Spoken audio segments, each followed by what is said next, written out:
तेनेयम वांगमयी मूर्ति प्रत्यक्षा वर्तते हरि।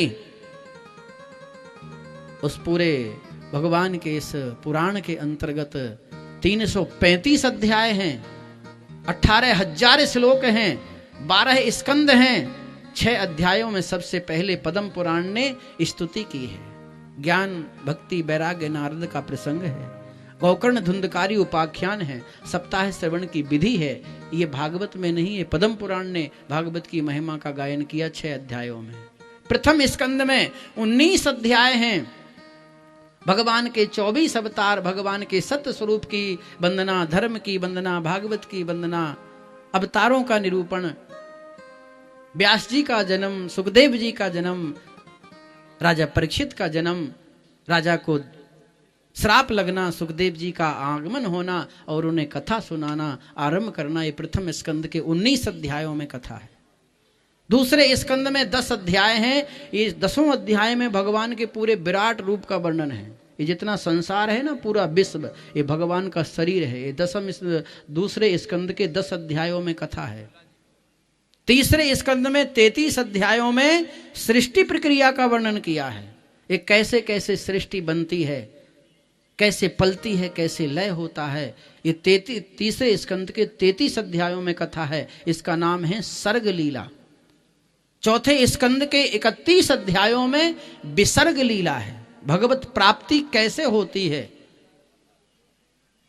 भगवान को कैसे प्राप्त करें, ध्रुव आदि ने भगवान को कैसे प्राप्त किया, ध्रुव जी का पावन चरित्र वर्णन किया है चौथे स्कंद के 31 अध्यायों में। 5वें स्कंद का नाम है स्थान लीला। इसमें 26 अध्याय हैं। दक्षिण भारत में 99,000 योजन की ऊंचाई पर 28 प्रकार के नरक हैं। उन 28 प्रकार के नरकों का वर्णन 5वें स्कंद में है। यहां प्रिय व्रत के वंश का वर्णन है, भरत जी का वंश चरित्र वर्णन है, जड़ भरत उपाख्यान है, जड़ भरत रघुगण संवाद है, भूगोल खगोल भवावटी का वर्णन और 28 प्रकार के नरकों का वर्णन, इसलिए इसका नाम है स्थान। 26 अध्यायों में कथा है। 6वें स्कंद के 19 अध्यायों में पोषण लीला है। पालन पोषण अजामिल का हुआ है। सृष्टि प्रक्रिया का भी यहां कुछ वर्णन है दक्ष प्रजापति के द्वारा। 6वें स्कंद के 19 अध्यायों में एक कथा है। 7वें स्कंद का नाम है ऊती। यहां भक्त प्रहलाद के चरित्र हैं, जहां नरसिंह भगवान प्रकट होकर के और हिरण्यकशिप का संहार करते हैं और भक्त प्रहलाद की रक्षा करते हैं। 15 अध्यायों में इसका नाम ऊती है। और 8वें स्कंद के 24 अध्याय हैं, जिनका नाम है मनवंतरों की कथा। 14 मनुओं का वर्णन है। अभी हम 7वें मनु के राज्य में चल रहे हैं। 7 मनुओं का राज्य अभी शेष है। 6 मनुओं का राज बीत चुका है। 7वें वैवस्वत मनवंतरे, ये 7वां मनवंतर चल रहा है। सतयुग त्रेता द्वापर और कलयुग, ये 27 बार बीत गए हैं। 28वीं बार सतयुग त्रेता द्वापर बीत गए, 28वां कलयुग चल रहा है।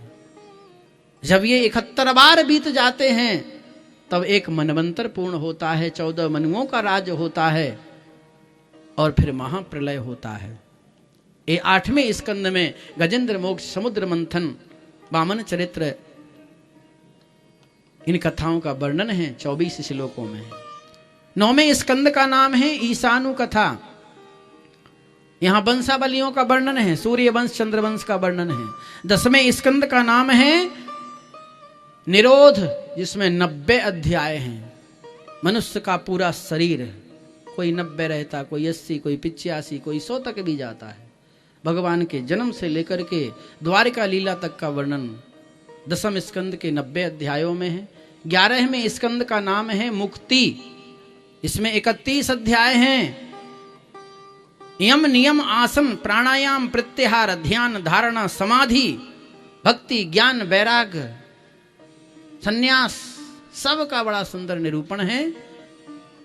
11 स्कंद का नाम है मुक्ति और 12 स्कंद का नाम है आश्रय, रहने के लिए कहीं जगह मिल जाना। ये 13 अध्यायों में आश्रय की कथा है, विषय अनुक्रमणिका का वर्णन किया है। अंत में सूत जी महाराज ने कहा कि ऋषियों, निम्न गानाम यथा गंगा, देवानाम अच्युतो यथा, वैष्णवानाम यथा शंभो, पुराणानाम इदं तथा। ऋषियों, जैसे बहने वाली नदियों में माँ गंगा, यमुना, सरयू श्रेष्ठ हैं, निम्न का नाम यथा गंगा, देवानाम अच्युतो यथा, देवताओं में अच्युत भगवान श्रीमन नारायण श्रेष्ठ हैं, वैष्णवानाम यथा शंभो, हम श्री वैष्णवों में भगवान शिव श्रेष्ठ हैं। सबसे पहले शिव जी श्री वैष्णव थे, तब हम लोग जाकर के वैष्णव बने हैं। वैष्णवा नाम यथा शंभो, ऐसे ही पुराणा नाम इदम तथा। पुराणों में सबके सिरमौर, 17 पुराणों के, 6 शास्त्रों के, 4 वेदों के सिरमौर कौन है? बोले भागवत। अंत में 18,000वां श्लोक आप सभी बोलना, सबके मुख से उच्चारण हो जाए। जूते चप्पल पहने हो तो उतार देना और बोलना। इसके बाद हम लोग विश्राम करेंगे, आगे की व्यवस्थाओं पर चर्चा करेंगे।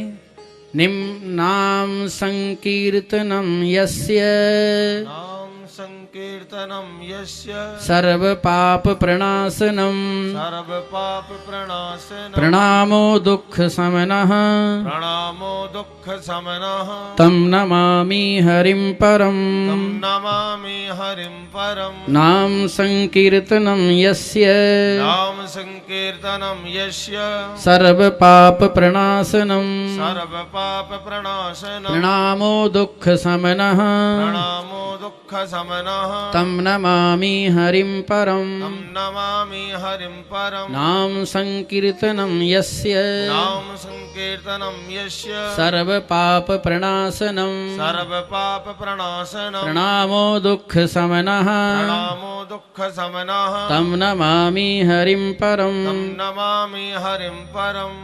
जो भगवान का नाम संकीर्तन है वो कैसा है? बोले सर्व पाप प्रणाशनम, समस्त पापों को समाप्त करते हैं।